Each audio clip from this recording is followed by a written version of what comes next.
Hello, everybody. It's Vanya Fatidis here from Peaceful Eating, where I help people end the struggle with their bodies and food. And I'd like to welcome you to this week's Freebie Friday, where I answer all your questions in half an hour, the best that I can do, on food, eating, and body image. So I have quite a few questions today, and I hope that you are all doing well in these very uncertain and quite difficult times for many people. So I hope you're well and taking care of yourselves the best way that you can, and really taking the pressure off yourself about how you're eating, what you're eating, and how you're moving, and all of those things. Before I get into answering this week's questions, I just want to make the point that this is general advice. I don't know the people whose questions I'm answering. I don't really know about their history or exactly what they're dealing with. So I'm doing the best that I can with the questions that I get to try and answer them as helpfully as possible. And I hope that the answers are helpful to many people. All right, so the first question I had this week is, I still struggle with body image, and every time I think about how I should look, I end up trying to control the amount of food intake, or there'll be some voices inside my head. Advice or steps on how I should change this, please. My personal values have always been to look thin, to be accepted in society, and compliments validate that.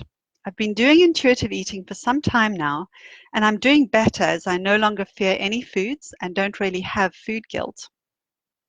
I also practice self-compassion and improving my body image perception. However, I realized that I'm the biggest I've been my whole life, and it shows physically on every part of my body. I figure my deep, deep belief system, and that is to look thin. And the problem mentioned above comes back to me again. Okay, that is a really, really big question and topic, and I'm going to do the best I can to respond to it. The first thing I want to say is really well done on having come this far. It really takes quite a lot of courage and commitment for you to have come to a place of really trying to listen to your own body, trying to eat what you want without feeling guilty, and to step outside of the cultural pressure, I suppose, to eat in a certain way. So when it comes to body image, I think what's really important to do is to think about body image differently. So when we think about body image, we're thinking about our own body and the way we are relating to our own body. And it seems to be a very kind of internal process, just neatly within our own selves, our own minds. But this isn't true. It's very much related to the culture that we're in. And actually, I don't think it's wrong to say that our issues with body image are more issues with fat phobia when it comes to our size. Now, I'm not saying this to you to shame you or to make you feel guilty for being scared of being fat or of getting fat. It's not your fault that this is how you feel or this is what you think. But it is now your responsibility to handle this. If what you want is to really have liberation and for everybody to have liberation. So that's the first thing that I would say, is that you have internalized fat phobia, as do many, many, many people, even people who don't have body image worries, will probably have some level of fat phobia. And I think the important thing about this is to see that it's actually a systemic issue in our culture rather than an individual problem that we have ourselves. So the thing that you really need to be working on is how to dismantle the internal fat phobia that you have. And it's not easy work to do, and it takes time, but you do need to put the effort into it and really have a strong intention to do this work. So one of the things that you said was that it's a value that you have. Well, you said two things. You said it was a value that you have, very strong value, and you also said a deep belief. And those are actually different things. So I would question and challenge whether it is really a value that you have to be thin.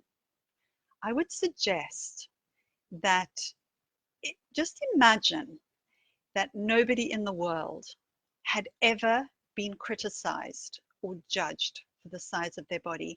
And you'd never, ever, ever heard anybody making a comment about somebody else's appearance. And you'd never received a comment about your own appearance.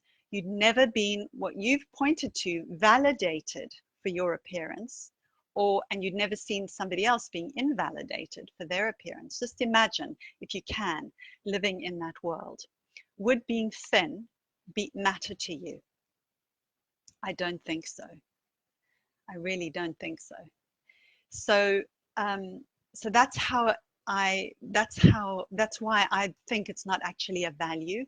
It's rather it's something you've internalized from the culture. You've learned that somewhere, and it's not hard to know where, because our culture puts a lot of pressure on us to be a certain way. But you've internalized that, and it may have started in your family, it may have started with your peer group, you may have just been very vulnerable to media messages that you've received. So what are some of the things that you can do?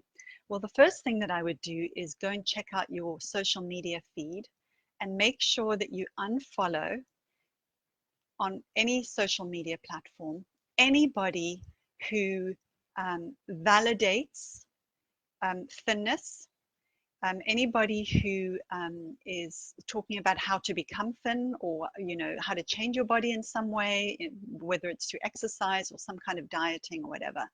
But any kind of social media that is triggering that for you, fat phobia in you, or the desire for greater thinness, unfollow those people. And instead, repopulate your social media feed with fat positive. You could also follow body positive, but there are some problems with body positivity. But fat positive is actually what I recommend that you start to follow. Body liberation, fat positive, you can look for those hashtags and start to follow people who are advocating for fat people, and posting a lot of pictures actually about fat people being okay in their own bodies, and feeling at ease in their own bodies, and living their lives and doing whatever they want to do in their fat bodies, and who've given up trying to be thin. This is so important. It'll help to start changing how you see different bodies and how you value different bodies. So that's the one thing that I would suggest. The other thing is that when you are just going about your day and you see somebody who's in a bigger body, you just notice what happens in your mind. So if you notice a judgment, or some kind of judgment about that person, instead of judging yourself for judging the person, remind yourself that that thought is conditioned. Okay, it's not your fault. It came to you from somewhere, but it is now your responsibility to take the next step, and that is to think something else. So you could think something like, all bodies are valuable and worthy. Size has nothing to do with worthiness. Things like that. The other thing that I was thinking about when I was reading your question is that I think that what you have done, which many people do, is you have attached your self-worth to your body size. And that needs to change. You need to uncouple self-worth from body size in order for you to be free. Because if it really didn't matter to you that much what size your body was, you would not be trying to control food in any way. Does that make sense? Because that's the first thing that you said. Now, when you have these when your body image is triggered, then you want to try and control food. So if you were and the reason that your body image is triggered is because you have internalized the belief that thinner bodies are more acceptable in society. And actually, there is some truth in that, unfortunately, but that doesn't mean we have to comply with it. It doesn't mean we need to spend our lives trying to become that way or stay that way. Look, it's up to you to decide what sort of a life you want to live. You know, do you want to live a life where trying to stay thin is your full-time occupation? Because you can make that choice, but it seems like you've decided you don't want that, and you've been working really hard so far to create something different for yourself. So those are the two things: dismantling fat phobia and uncoupling your self-worth from your appearance. Okay. The second question, which is actually more of a comment than it is a question, and I'm changing this person's words slightly because she uses the BMI categories to describe body size, and I try not to use those because they are pathologizing of body size. They make certain bodies ill, actually, or categorized as diseased. So this is what she says: I disagree with everyone who says losing weight doesn't make you healthier. There is one very, very important way losing weight makes you much healthier, especially if you fall into the very high end of the weight spectrum. That was my change of words. If you fall into that high end of the weight spectrum, there is no way you receive anything resembling decent health care from medical professionals. That alone can easily decrease one's lifespan. I have been on the higher end of the weight spectrum most of my life.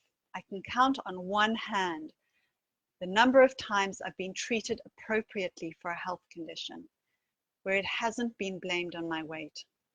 I even had a strep throat blamed on my weight. Being at what is considered an acceptable weight automatically makes one healthier for that reason alone. When I read that, you know, my heart ached, and I want you to know that I hear you and I get it. And in some ways, you're right. This is the problem with fat phobia, institutionalized fat phobia. It is harmful to everybody, particularly people at the higher end of the weight spectrum. And there are many, many, many cases of people in bigger bodies who do not get appropriate health care. Diagnoses are missed because they're told, go and lose some weight and your complaint should resolve, and if it doesn't, come back to me. It's not okay. It's really not okay. The thing is, though, that trying to lose weight is not going to help you to be healthier. It is not going to help you. It's not going to help your health. It puts a lot of stress psychologically and physically on you, and stress is not good for our health. And at the end of the day, it's not actually possible for most people to lose weight and sustain it over the long term by trying to manipulate how they're eating and exercising. So all I can say is you have my compassion, you have my empathy, I get it. And trying to lose weight is still not the answer, but it's incumbent upon all of us to do what we need to do to dismantle fat phobia in the culture so that people like you can get appropriate health care. So I do want to point you to Lindo Bacon's website. lindobacon.org is the name of her website. And she has a lot of resources on there about how to talk to your doctor about getting appropriate weight, weight neutral healthcare. Another really great person to follow is Regan Chastain. She writes beautifully and she's very incisive, and she writes a lot about this very topic, about healthcare for fat people. So thank you for that. All right, the next question. The questioner says, I've been trying to improve my relationship with food over the last year or so. I've gained weight and I'm much more comfortable just eating what I want now. And to my surprise, I'm choosing healthier food. And I put healthier in quotation marks because it's a loaded word. But I think what she's saying is she's choosing a greater variety of fruit and vegetables, and she's eating a greater variety of different foods. I think that's what she means. That being said, I still eat much more than I need, although not binging, and often feel uncomfortable after eating. I feel like my full button is broken. What can I do to start addressing this and listening to my body more? So this is a really great question. Thank you for that. And the first thing that I would ask you is, are you honoring your hunger? So when I'm working with clients, before I even talk about fullness, I want to make sure that anytime they're hungry, they're eating. Really, really important. In order to kind of fix that broken fullness button, you need to make sure you're honoring your hunger. So that would be the first question. The other thing that I would ask is, sometimes if we start eating when we're not hungry, it's really hard to know when to stop because our body doesn't have a reference point. Our bodies tend to, when they're working well, when we're responding to hunger, it's like an equation. You have the hunger on the one side and then the fullness on the other. And if you start eating at an appropriate level of hunger, where you're sort of comfortably hungry, you're not ravenously hungry, then you will naturally notice at a comfortable fullness where to stop eating. So the first thing is, are you actually honoring your hunger? And the other thing is, are you eating at an appropriate level of hunger? You're not waiting too long to eat. There aren't very long gaps. I hope that makes sense. Then the other question to ask you is, are you starting to eat when you're not hungry at all? Because that also will make it hard to notice where to stop. So how do we fix this? What we don't want to do is go on the hunger and fullness diet, right? Where you are very strict about only eating when you're at a certain point of hunger and then stopping at a certain point, and you're getting all stressed about it, because that will be a way to rebel, right? You'll just rebel against that, and it's not going to help you. But you can just become aware of this. So what I would suggest you do is you check in with yourself before you start to eat. So if you can create a little pause and just go, okay, am I hungry? How hungry am I? Okay, I'm not actually hungry. Okay, so what you could do at that point is try to check out with yourself what you're hungry for that isn't food, and see if you want to give yourself that thing. I just need to put some of this on. My lips are very dry. Oops. And so you do it, you check in with yourself and you see, if I'm not hungry for food, what am I hungry for? See if you want to give yourself that thing. If you do want the food, that's okay. Food is always an option, right? Eating is always an option. You always have the permission to eat. But then stay present with yourself and really taste it and enjoy it and see if it's doing the trick for you, if it's satisfying you, and try to really stay connected with yourself, and notice where that fullness point is or satisfaction point is. The other thing to say is that sometimes something's really delicious, or there's whatever reason, right, that we want to keep eating. And that is perfectly okay. It's really important to keep reinforcing that message that it's okay to do that, and it's always a choice. But what you can do is, if you notice, this would be a good stopping point, and you also notice you don't want to stop, can you create a little mini pause at that point? And again, check in with yourself. It's like, okay, this would be a good place to stop. I don't want to stop here. I wonder why. Get curious about it. Wonder why. Why do I want to keep eating at this point when I'm actually getting to a comfortable fullness? So you can create a pause. You could say to yourself, I can finish eating this when I'm, later on, when I feel like it again. You can also just keep eating it. And you could also ask yourself if there's a reason why, and just explore that with yourself, always knowing there's an option to carry on eating if you want to. But I think just becoming aware, tuning in with yourself, and then making a choice and being super kind to yourself is a great next step. So please let me know if any of that's helpful. All right. Oops, I'm getting tangled up here. Here's the next question.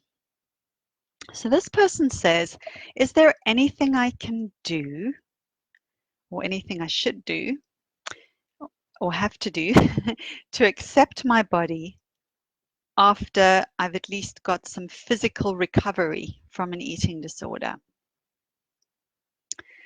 That's also a really big question. And I hope that my response to the first question helps you in some way with that. But the things that I would suggest to you are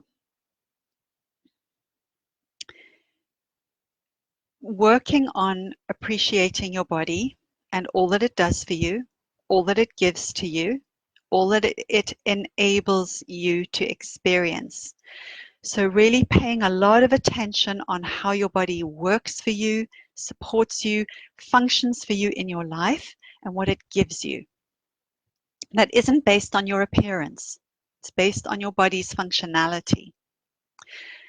The other thing that I would suggest is that I hope that you are in therapy, that you have eating disorder therapy if you are recovering from an eating disorder, and that you can, with somebody, that you can continue to do the work to dismantle any, and I'm assuming, but I don't know you, so I don't know what kind of eating disorder you have or have had, and what the root of it is. But if it is anything to do with fear of being fat phobia, then continue to do the work to dismantle that for yourself. Continue to do the work to understand what a certain body size means to you, what you believe about it, what do you think it can, delivers, and all of those things, and really work on challenging all of those beliefs. The next thing is to keep honoring your body. Keep honoring your body. Keep listening to your body. The more you honor your body, the more you respond to it, the more you're kind to it, the more that you give your body the things it's asking for. Rest, hydration, food, enough food, appropriately, timeously, etc. Movement in gentle ways that really honor your limitations, and all of those things. The more you can keep doing that, the better your relationship with your body will become. And the last thing I want to say is keep putting your focus on the things that really matter to you in your life. Keep making that the bigger part of your life. Because your eating disorder has stolen too much from you already, and you've lost enough to it. So keep putting your focus on what really matters to you, and taking steps towards the kind of life that you want to be creating for yourself, that you are creating for yourself. What is it you want your life to be about? What is it you want to be doing with the time that you have? And keep making that your greater focus. And I think that your body image concerns will over time will reduce as your life becomes bigger. So I hope that that's helpful. I'm just going to go and check on the live stream here to see. Okay, hello people. It's really nice to see people there. And so I don't have any more questions that I can see, but it's sorry about my focus having gone out. It's my webcam, and while I'm talking to the webcam, I'm not looking at my image, so it's just gets difficult to keep refocusing the webcam. So thank you for being here. Thank you for sending your questions. If anybody wants to know more, then please go and check out my ebook, A Guide to Peaceful Eating. You can download it from my website. There's tons of helpful information on my website, and I look forward to more questions next week. I hope you all are well and taking care of yourself and doing the best you can in these very trying circumstances. So lots of love to you, and goodbye.